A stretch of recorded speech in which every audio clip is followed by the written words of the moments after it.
Good afternoon, everybody, and welcome back to robmotivejt. Today, I'm going to be doing another little mod on the Jeep Gladiator here. We're going to be installing a flashlight mount inside the truck because you need to have a flashlight as one of those simple things whenever you might need it if you get stuck somewhere, right? So what I've got, let me show you over here. We'll see if we can unbox this one-handed. Easier said than done sometimes. Let's see here. There we go. They're just two little brackets, and of course, they put them in one of these hermetically sealed bags that kind of sandwich around the seat inside the Gladiator where it goes, and you can probably put it on either side if you want, or I don't think you can put it in the rear. No, there's nowhere in the rear. But what it does is it kind of sandwiches over the seat bracket underneath, and then the flashlight, it actually goes this way, I think. And then the flashlight kind of snaps in right here. But before we can actually put this thing inside the Gladiator, we've got to get a flashlight that fits the opening or the holder part of the bracket, right? So what I want is one of those probably, I don't know, 6 to 8 inch long flashlights, the kind of a bigger one, you know. So we're gonna head over to Lowe's and pick one up. And I do want something that is battery operated. I don't want anything that's rechargeable, because other than the battery running out, I really don't want to be somewhere and have the charge head run down and then I have to wait to charge up the flashlight so I can see to, say, change that flat tire or something. So let's go to Lowe's and pick up a flashlight that fits this bracket.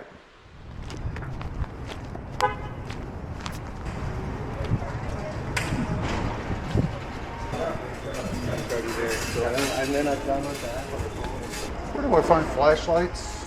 15. 15, thank you.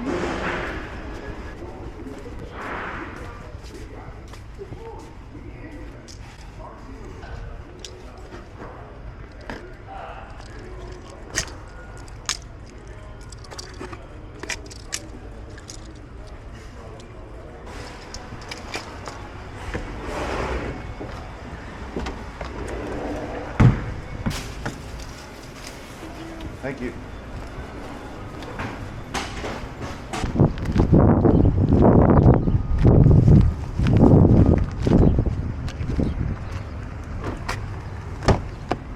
Okay, back from Lowe's. Here's what I've got. This is the Energizer TAC 1000. Came with batteries, I like that. Rather pricey, about 27 bucks for this. But it's pretty good size, so it's right about what I wanted. And what's key is you make sure that it will fit into the bracket. Obviously, this one, of course, would not, because it's, well, it might a little, but it would rattle around a little bit, I guess, right? So anyway, let's take a quick look. We'll run into a dark room. I'll show you how bright this is. I'm more concerned, really, with just having light than absolute brightness, but here we are, we're in the room. I know it's dark, right? Here's what it looks like. It would do pretty well, I think. Does have a dimming feature on it as well, and then off. So that's what it looks like. Would be pretty good, I think, if I needed to use it in an emergency situation. All right, to put the brackets on, pretty simple. You need, at least for this particular kit, a 3mm Allen key, and they're just going to sandwich right around the edges of the seat rail, if you will, just like they show here. You just want to make sure when you put them in that you space them in such a way that they'll fit your flashlight.